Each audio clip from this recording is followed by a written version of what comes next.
we even ready for this? Is the world even ready for this? You are. This isn't that dramatic. My eyes look red because I used a red liquid lipstick on my eyes. I'm not stoned, and I did not get punched in the face today. Funny joke. Funny yoke. Some mashed potatoes. Before we get into this video, sit down, buckle up, because we have a lot of information to get through. I am so ready for this video. This is gonna be a lot. I have my notes, and I have online resources that I'm going to be referencing throughout this video, so you know I came prepared. Hello, my name is Claudia. Hello, my name is Claudia, and today's video is going to be about why Eddie Kaspbrak and Richie Tozier from the It movie, or the It franchise, are gay for each other. And we're going to be talking about that today.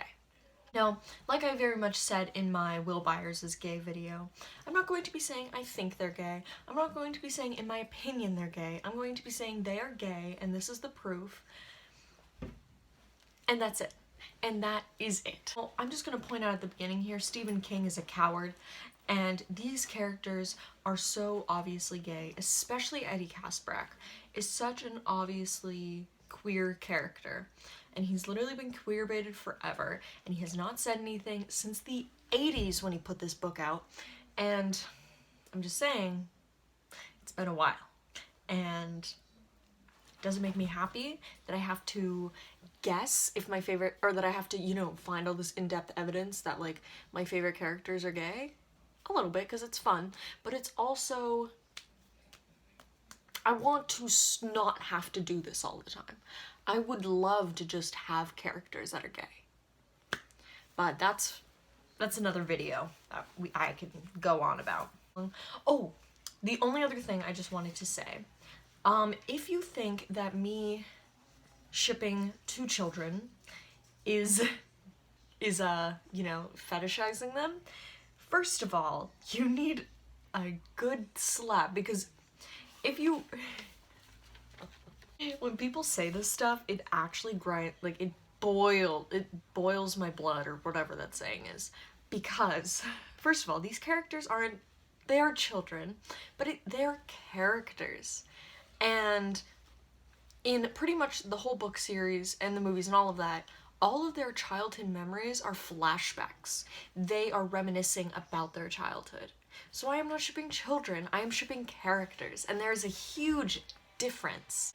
Also with this, if you ship Eleven and Mike, or not even ship, if you just think they're cute, then you, by your logic, are fetishizing children.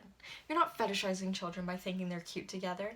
And also, you're very homophobic if you ship Maleven, but you don't comprehend the idea of shipping Richie and Eddie, because you're thinking that homosexuality is inherently sexual, which it's not. Basically, just for a little bit of context of this video, if I'm saying Reddie, that is just the ship name between Richie and Eddie, it just makes this a lot easier. I know ship names and stuff are cringy, but it just makes everything easier. Okay, so we're gonna start off with the book. The book has the most evidence, 2.5 pages to be precise. Probably more if I like really was nitpicky, but this is, you know, what I got. Now, just to confirm, Richie, I believe, is bisexual, and I think Eddie is gay. Now, I think Richie's bisexual because he still likes Beverly in a confirmed sexual way. In one of the chapters of the book, he's talking about Beverly, and he's basically explaining that he doesn't think he likes her like, you know, likes her like Ben or Bill does, but he definitely has some kind of crush on her sexually, that's just confirmed, like someone is attracted to a female. But I also believe that he's very much attracted to Eddie, therefore I believe he's bisexual. Anyway, Richie is constantly calling Eddie cute and pinching his cheeks, something he doesn't do with any of the losers. The closest is maybe how he teases Bev in the books. We see with Richie calling Eddie all of these names, such as cute, my love, and Eds. They're very much that playful children teasing when you have a crush on someone. Like, you know, it's like, oh, when a guy pulls your hair, they mean they like you, you know, that kind of whole trope. Now, we can see it with these two quotes from the book. Richie jumped to his feet the second time and pinched Eddie's cheeks. Cute, cute, cute, Richie exclaimed. Stop it, I hate that, Eddie said. And then this is another one. Had any good chucks lately, Eds? He says out loud and he laughs again. Man, he hated it when Richie called him Eds. But he also liked it too. Tell me that isn't the cutest thing that you have ever heard. I'm just saying. Cooper, stop trying to eat the mashed potatoes off the floor. It's really distracting. I'm gonna kill my dog. He says suggestive jokes constantly to Eddie. We see this a lot more in the It movie. It's a lot more blunt in the book. Like, I think he literally says at one time to Eddie, he's like, you do know what effing is, don't you? Well, do you? But it's, you know. Now, we're gonna talk about Eddie's fear for a little bit. Eddie's fear is basically a leper pedophile kind of thing that lives under the Neibolt house. Now, how Eddie describes him as a gross and grotesque, disgustingly looking man who's offering Eddie a blowjob for 10 cents. And then he's like, oh, 5 cents. Oh, I'll do it for free. And he's chasing after Eddie, and Eddie runs away. Now, at first, this was an actual man that lived under the Neibolt house that was just like a gross man that was dying of some disease. I think it was... I don't remember, but it was a disease that is caused by having intercourse. But then later, when Eddie goes back just out of curiosity, he sees the Pennywise has basically become the leper, but a more extreme, more zombie, grotesque version. And, you know, saying the same thing. Do you want a blowjob? It's only a dime, kind of thing. Now, with this, there's a lot to unpack in that. Now, what are the biggest fears we can see in something like that? We can see disease and sexuality are the biggest fears that this is hitting, which is very accurate towards the character of Eddie. In the 1950s, in which this time period of the book is set, there was a lot of stigma around being gay and homosexuality, and a lot of diseases along with that, like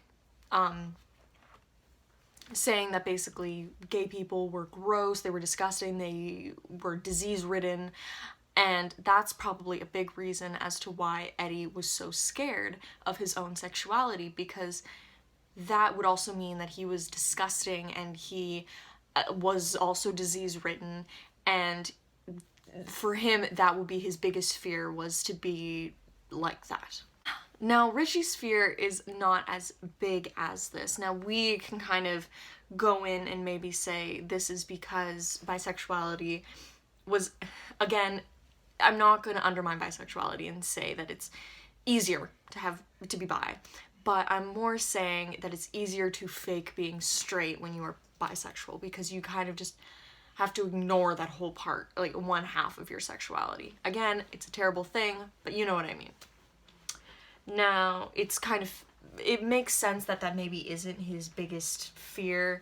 Now, his biggest fear is really more being forgotten, and also the werewolf. Now, I'm not gonna go too much in depth with this because I've never seen this online, but this was just something that I thought of in myself. But I'm just saying that it's kind of funny that his fear is a werewolf who by day is a clean-cut, normal, straight person, and then by night is a wild, crazy, devious, his idea and stigma of being gay side. I'm just saying, is anyone, I don't know if I thought of that, someone else probably has thought of it before, but I'm just saying that was the thing that popped into my head, because I'm pretty sure the werewolf can be a metaphor for his bisexuality. Now, in the much talked about sewer orgy scene that happens in the book, if you're not aware, I will fill you in just a little bit, but basically Beverly, the only girl in the group, her biggest fear is her sexuality, and the man, the dumb man, Stephen King, I love him, but like, Jesus Christ, thought that the only way a woman could possibly get over her sexuality was to have sex with all 6 of her friends in a sewer. And they are all like 12 years old. It's messed up, I know. It's really messed up. I don't want to talk about it. No, but Beverly straight up rapes Eddie. Now, this may not have been her intention in the moment of the scene. I don't think it is, judging by how it's being done. But if you read it, I'm not going to be expressing texts or quotes from that part because it's very messed up. And, you know, it's not like a part that I enjoy talking about. But he does not want it. Now, again, no one wants to be raped, but all of the other characters in the book, all of the other boys in the group, they are very much for it, and they would like it to happen. And Eddie's the only one that opposes, and Beverly tells him he needs this. He needs to have sex with her, which is, in my opinion, kind of seeing that the group suspects that he may be gay, and they are like, oh, we need to maybe see if he's not gay, and we need to maybe do that. Again, it's kind of one of those things that's like, but I wanted to add it in anyway, just in case someone asked me about it. Okay, now as adults, I do not have a lot of parts on this, mainly because I have not read up to, I've only read a little bit of them being adults, but I'm trying to do as much as I can without spoiling the whole book for myself, even though I kind of have at this point. But Eddie basically has a wife who he does not love, and we only really see that he's with her is because she's an exact mirror of his mother. And Eddie has, like, one of his biggest fears has come from his mother, because Eddie's mother is super protective and only really, and kind of was the one that started his fear of germs and gay people, honestly. Yeah, again, this scene just kind of is showing, well, this part is just kind of showing that he really never found love, and he never truly accepted himself. Instead, he just moved on from his mother to someone very much similar to his mother. Now, when he gets back with the losers, the topic of sex is a touchy one to him. Now I'm going to read a direct quote from the book for this part. So they're all talking about if they've had children. Have you tried to have children? We don't use birth control, if that's what you mean. Eddie spoke with an oddly moving dignity, but his cheeks were flushed. But it just so happens that my wife's a little, oh hell, she's a lot overweight. We went to a doctor and she told us my wife might never have kids if she didn't lose the weight. Does that make us criminals? Take it easy, Ed, Richie soothed and leaned over to him. Don't call me Eds, and don't you dare pinch my cheeks, he cried, rounding to Richie. You know I hate that. I always hated it, Richie recoiled, blinking. No, yeah, he's just very touchy about the whole, how things are going with him and his wife at home. Probably because it's not a very happy situation, and seeing Richie there, he's like, oh, I missed my chance. This guy's moving on with his life, and it's too late for me. I'm already married to a woman I don't love. Anyway. Now, in the book, in one of the first chapters, I think it's the second, we are introduced to these 2 gay characters that are basically at a carnival, and they get harassed by these people in town, and then one of the people in the couple, they get carried off by Pennywise. Mike is explaining this story back to them because the group didn't know except for him. And this, I'm basically gonna just talk to you guys about what happens here, and I got this from a Tumblr called Teen Eddie. The most defining moment in the whole book that, for me, really confirms Eddie's sexuality is when Mike is talking about Adrian and Eddie touches his aspirator. Adrian is the guy who got killed, and Adrian, I forgot to mention before, but Adrian also had asthma, which, he was a gay asthmatic. And Eddie touches his aspirator, because when Mike is telling him about this, he's not just saying he has asthma, but he told him that Adrian was a gay man who had asthma, and Eddie reached for his aspirator because he knew he were the same. If you were closeted, and you've been in a situation when someone is talking about an LGBT person in front of you, you know what it feels when they're talking. You know that it feels like they're talking about you, and it's scary. He reaches for his aspirator because he always did when he was afraid, and the thought of everyone else knowing scared him, and there was a moment where he thought Mike knew. Not to mention, this foreshadows Eddie's death at the hands of it later in the novel. The parallel of Eddie Corcoran and Adrian's corpse, which my eyes are just open to, ties the whole thing together, and is just so blindingly obvious. Now, I'm gonna get back to that. Well, no, yeah. But that's a really good point that I wanted to add in. That it's a parallel. It's a literal parallel. It is foreshadowing Eddie's death, and it's foreshadowing Eddie's character.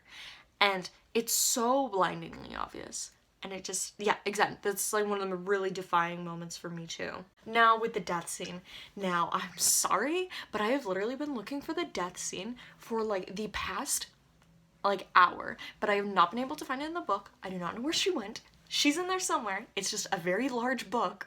She's literally that big. I'm looking at her right now. She's like that big, and I cannot see her. So I'm going to be reading this small little quote from the in Tumblr. Tozbraks, pronounced or spelled Tozbraks. Now they kind of explain the ending of the book a little better than probably I would have. Reddie is literally canon, and any cis-ish white man would ever willingly get to writing a gay couple into his book. I don't see how, well, it's not canon is even an argument, because kids, when you're dying and in an intense amount of pain and scared out of your mind, and you still find the energy to lift your hands and put them out on the man who's holding your cheek and comforting him in your last moments, that's the power of gay love. Not to even mention that he says to Richie, and the fact that Richie, actually kisses him. He kisses him on the forehead, by the way. And the whole moment is between them and meant for them, among so many others. And you want to say that it isn't canon just because King didn't explicitly say they're in love? Okay. I'm just saying. That's on the miniseries, the 1990s miniseries, and the 2017 film. Let's get into it. Let's get into it. Pretty much with the miniseries, everything is fairly similar to the book, except for Eddie! pedo fear is changed a little bit, understandably, because that is a little graphic, but it's changed with Eddie basically being too scared to shower in front of the other boys at school, so he showers by himself later that day, but Pennywise still comes and tortures him, and he says basically the lines, "How's your sex life? What's your sex life?" Which are weird things to say to a kid who isn't having sexual identity issues. And also calls him a girly boy, which is commonly used as a comment used against gay people. So at the time of Eddie's death, before it happens, but it's in the same scene, he basically confesses to the group and he says he's a virgin. Now, the sewer orgy scene does not happen in the It miniseries, because again, they figured that's a little too graphic, but he basically confessed to the group that he is a virgin and he never really loved someone like he loved the Losers Club, which I think kind of shows that, he really, especially living with his mother, because that's another thing they changed in the miniseries, is instead of living with Mira, his wife, he lives with his mother still. But, because he still stayed with his mother, and his mother was one of the biggest sources of his fear, he never really got the chance to go out and experiment and really find out who he was, which was a gay man. Therefore, yeah. Richie's still knocking them dead. He's got a part in a movie. He's co-stars with a guy. The Lucky Seven can tell you, looks just like Eddie Kaspbrak. Which is a really sweet quote. which is a really sweet quote, and it shows you that Richie still had feelings towards Eddie even at the end of the book. Like when he died and they were taking him out from the sewer, he held him. He insisted on not letting him go. And he said because Eddie would refuse to lie dead in the sewer like that. And again, it's just a sweet, sad moment. Now we're gonna be talking about the It movie. Woo! This one has a lot. Okay. So again, it's kind of mostly the same kind of relationship between the two of them. Like, again, similar to like in the miniseries and in the book, but it definitely has much more of an accurate chemistry. Now, this sounds really mean, but even in the 1990 movie, you can kind of tell that a lot of it is very forced. And when he's like, "Oh, I hate when you call me that," he just sounds, it just doesn't sound like how kids talk. And I think the genius of the new movie is the director insisted or told the kids that they could improv the lines if they want to. So a lot of these lines were literally improvised. And I like that a lot because it makes the script have a little bit more of like an actual fresh, accurate, fun vibe to it. And I think that's why I really liked it and related to it a lot, is because that's how kids talk. Kids swear and kids are gross, and in the book they are gross and they swear, but it's not as accurate as, you know, how kids at least today talk. And this was a lot more 2017 accurate. Now just like a couple of small moments that I noticed. This one's gonna be a little more precise, but Eddie getting Richie ice cream. Richie is the first to grab Eddie in the projector scene, that iconic. If you're anyone in the It fandom, you have seen that shot, that like GIF in slow motion of Richie grabbing Eddie in the thing. Iconic. Richie, oh, this is the most important, and I need to find the screenshot for this. Here we go. Now in the scene when all of them are in the Neibolt house and Richie has his arm broken, and they're all coming in and kind of trying to somehow defend themselves. This isn't the last scene, but it's like in the middle of the film. Richie is the first. He grabs, Richie goes and he holds Eddie's face in that scene when Pennywise is right in front of him. And he's basically, he in this moment is like, we're gonna die. We're all gonna die right now. But in this moment, he's like, I need to make sure that Eddie does not see Pennywise as the last thing he sees before he dies. And so he grabs his face and he's yelling. He's like, Eddie, look at me. Now, I'm just going to read a quote from this Tumblr account called Reddie-Loser. And here we go. Richie pushing Bev out of the way so he can get to Eddie after he breaks his arm and is in pain. Bev gripping onto Richie's shirt and signaling him that they need to go, but Richie's not moving whatsoever, even tightening his grip. Richie taking Eddie's face as one of his biggest fears. Pennywise kind of turns into a werewolf, which, as we discussed before, is Richie's biggest fear. Pennywise is charging towards them and making Eddie face him so that the clown will be the last thing he sees when he dies. Instead, it will be his face.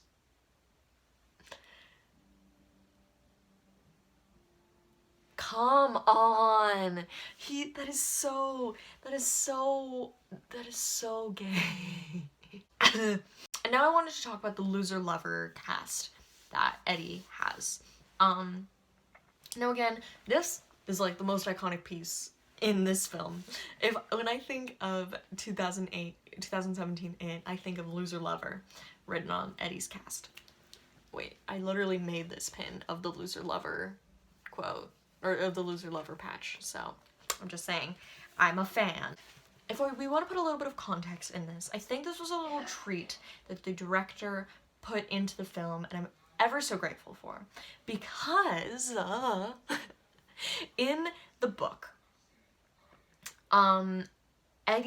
Richie had been quoted saying, I'm a lover, many a times. He called Eddie my love many a times.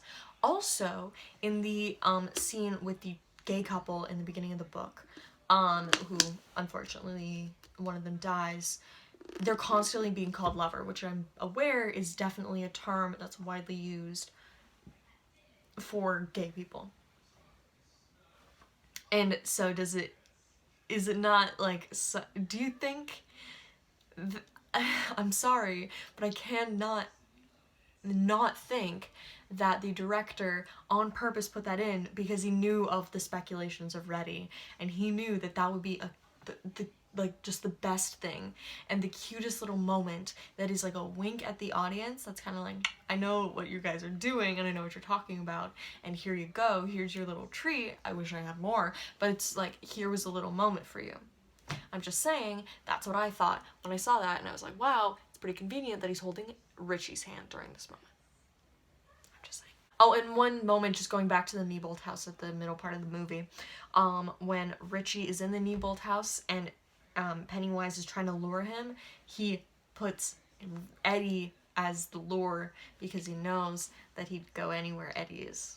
I'm sorry, that was a small one. A little not relevant, but small. This moment literally like burns my insides.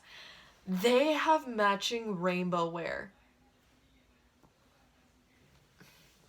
They have matching rainbow wear. Can we just, oh my god, can we take a moment? I'm gonna put the picture here.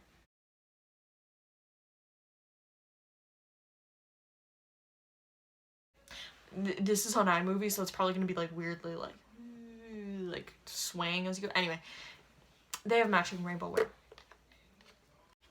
Now we're going to be talking about something that I'm very excited to talk about.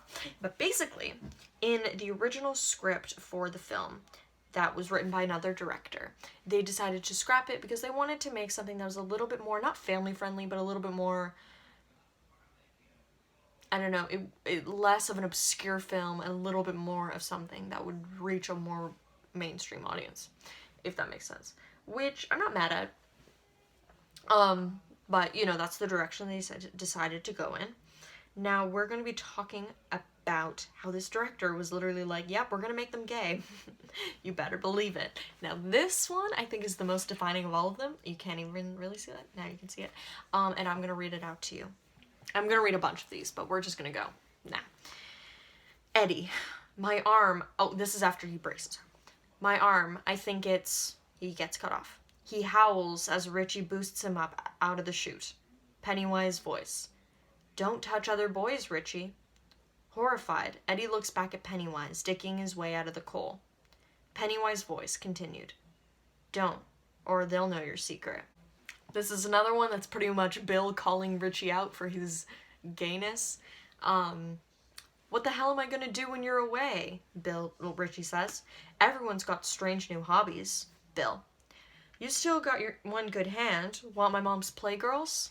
Playgirls it's basically like Playboys, but it's men and being sexual and provocative. Yeah, that's Bill literally calling him out, calling him. Richie and Eddie huddle together alone in the dark basement, their friends' footsteps creaking on the floorboards above them, dust sprinkling down onto their heads. Richie lights the 2 new sparklers and throws the used one into the wall. Richie, I know what my Eddie Bear likes. Calls him Eddie Bear. It's adorable. This one, now I don't know who Snatch is. I don't think he's in the book, unless I like completely just ignored him. But Snatch is nonetheless a character that is, I think, added into this version of the script. Snatch. What's this? Snatch picks up one of Richie's video game magazines. A torn out JCPenney's men's underwear ad slipped through the pages. Travis. Someone else I don't remember. Travis. What would you be saving this for, Israel? Travis flings it to Richie, who's gone beet red. I don't know why they're calling him Israel. I'm guessing, I don't know, whatever. Travis flings it to Richie, who's gone beet red. Richie. I didn't tear that out. Travis. Keep telling yourself that.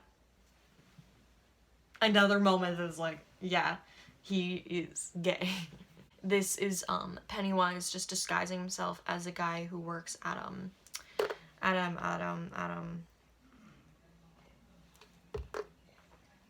I forget what like Jewish church is.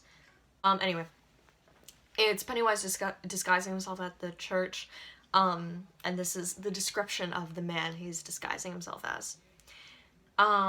It's filled with prayer shawls hanging from ranks. A young man, Pennywise, unusually handsome, clean and fit for the embryons, sits at the corner steaming them. Who are you? Where's Mason? Richie says. The man smiles. Clerk. Out sick. Your dad invited me to replace him. Richie. The best of us stopped up. Again, it's not that obvious, but it's like, why is this man so unusually attractive? Unless it's like he wants Richie to trust him. So, I'm just... Again, that one's a little small, but like, you get what I mean.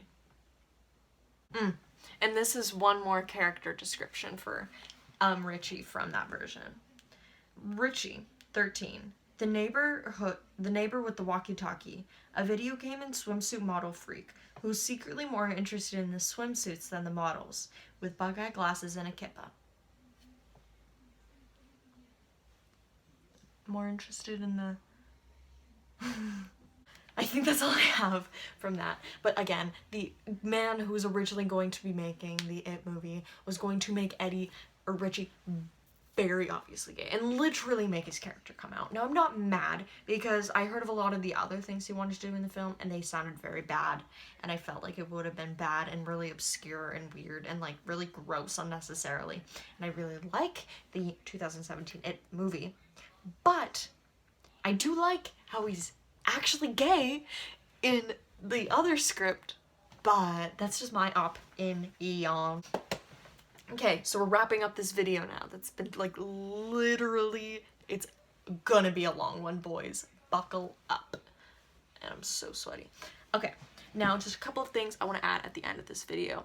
I did this with the original, with the Will video, where I talked about the actors and the director's opinions on the subjects of these characters' sexualities.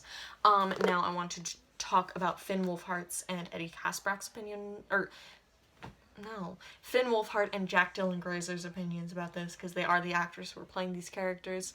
Finn Wolfhard basically said in a live stream once, he was like, someone asked the question, and he was like, no, I don't think so. I think they have much more of a brotherly love situation.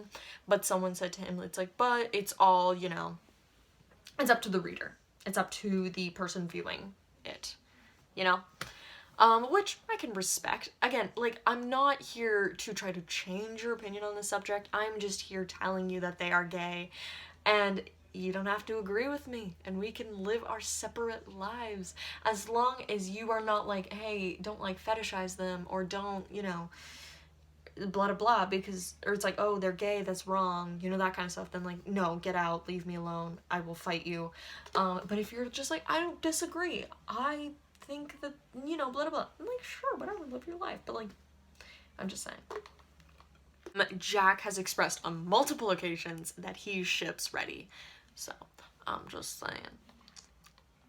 Stephen King and the director of the new It movie have not come out and said anything about this subject, but coming from their work, they're very suggestive on, you know, those subjects. Now, I'm going to be taking a couple more Tumblr posts. I just want to give some of those just so you guys can follow these Tumblrs and just really see what I'm talking about here, you know? Because I like talking about things, you know? Okay.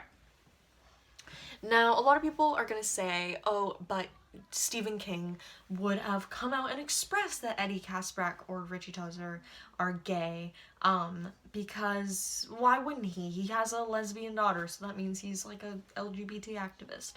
That means nothing, first of all. Second of all, when he made these books, he didn't know his daughter was gay. I'm pretty sure his daughter was, like, a baby. When, like, anyway. No, but, so I'm just gonna be reading this post from Eddie's Bad Break. That's the Tumblr. What baffles me is when people say that Eddie is not gay, because King never specifically came out and said that he is, and because King has no problem with anything like that. And if he meant for it to be that way, he would have written it in. But it's like King never came out and said that Eddie's mom had... Oh my god, I cannot pronounce this word. He never came out and said that Eddie's mom had Munchausen syndrome by proxy, but she did. King never came out and said that Beverly's dad is a pedophile, but it was obvious that he was. King never came out and said that Stan had OCD, but it was very obvious he had it. He never came out and said a lot of things that he put implications in there, and it's exactly what he did with Eddie. It's all of those implications in there about Eddie for a reason, just like he did put implications about every other character. Don't give me that BS. Yeah, that's a very true point. Stop. I don't know what that is. Why I think it's so important and I'm so desperate for Richie and Eddie to be gay is basically these points here. Oh, and this, oh frick. Yeah, this is from the same Instagram I got the last point from, Teen Eddie. Or yeah, this post is from Teen Eddie. Number one, it's really important because it would be a representation of a queer couple that is in a movie outside of the marketed LGBT genre, just as characters in a horror film who just happen to be gay. Given that the movie will be taking place in the current day, it would give their decision of shifting the timeline a bit more poignant beyond cashing in on that landmine that is 80s nostalgia by showing how becoming adults in the 90s and 00s put them on different paths, and they would have been a coming-of-age story in the 70s and 80s. That Richie Tozier grew up from 1986 to 2016 would have had different experiences than the one that grew up in 1957 and 1986. This point is basically just saying that these characters will have very different lives than the Eddie Kaspbrak and Richie Tozier that we know in the 1990s movie. And that's really cool because we get to see that maybe they're going to be a little bit more open with their sexuality. Maybe Richie Tozier becomes more open with his bisexuality because he isn't necessarily a character that's ashamed of it. I think that isn't really one of his fears. It's definitely much more Eddie's. I definitely think he would have probably still stayed with Myra or something along those lines, but still. It also put queer people themselves into a seat of action rather than just be the victims of violence. Rather than just having the gay character get killed by Pennywise feeding off of homophobia, they have the opportunity to fight back themselves. This is basically explaining that these are complex characters that people have been loving for literally since the 80s, and they're so important and relevant still. And it would be so awesome to see these characters as a gay couple that's not in the book because they're gay. They're in the book because they are the part of the Losers Club, and they also happen to be gay. And that's what's really stinking cool about all of this to me. And that's why I just need them to be together. I don't need them because I'm like, how do I explain this, Cooper? But basically, the point I'm trying to make at the end of this video is that Richie Tozier and Eddie Kaspbrak are gay, and Stephen King's kind of a coward for never really coming out and saying it. But I really am hoping and pleading that the new director of the film, Amy Machete, is going to make this obvious. And they're going to come out and say it. And I think he is on the track to doing this, judging by what he did in the first film. But I can only hope for more. And I just hope that Hollywood and all of, how Hollywood works in all its terrible ways, they don't mess up this amazing story that so many people grew up with and now are talking about with their kids. Like, my best friend, her and her dad bond over Stephen King books, and they both have read it a couple of times, I think. And I think that is so awesome because now we have this whole new generation of Stephen King and It fans coming through, like myself. And what better way to put a story into the new millennium, the new decade, the new century, or whatever, than to make them not closeted anymore. And this video is, yes, a proof video, but it's also just a plead. And I hope you guys can take this video with what you will. You can fight me in the comments. I will be down there fighting with you. And if you have any more points about the two that you want to give up, no matter how obscure they are, please bring them up, because nothing makes me happier than talking about stuff like this. I know a lot of people may be saying, why do we have to make these characters gay? Why can't we just have gay characters? I love that. I'd love that, so I wouldn't have to make videos like this. But let's be realistic here. How do things get changed? They don't get changed through peace. They get changed for shaking things up a little bit. And the best way to shake things up is to take these characters that we know are gay and to just bring it out and tell the world. Okay, this is a long video and I can feel myself getting emotional because I have such an emotional connection towards these characters, even though me myself am not a gay. Well, I'm not straight. I don't have a sexual identity, but like I'm probably straight. I hope you enjoyed this video. Make sure to give it a thumbs up, subscribe down below, and leave a comment telling me if you enjoyed it. Okay. Okay, goodbye.